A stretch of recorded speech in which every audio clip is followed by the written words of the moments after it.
Today, I'm showing you how to create a wiggle text animation, a fun and bouncy effect that brings a playful energy to your text. Let's get started. First, open your Canva project and add a text box. Type in your message. This could be a heading, a call out, or anything you want to bring to life. Now click on the text box and go to the top toolbar to click Animate. Scroll through the animation options and select Wiggle. This will add a lively, jiggly motion to your text. Once that's applied, you'll see the intensity slider. This is where you control how much the text wiggles.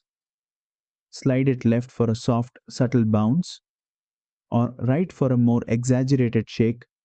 Preview the animation, and if it looks good, you're done. That's it. You've just added a wiggle text animation in Canva. It's quick, easy, and adds a fun touch to any project. If this helped, don't forget to like, share, and subscribe for more Canva video editing tutorials.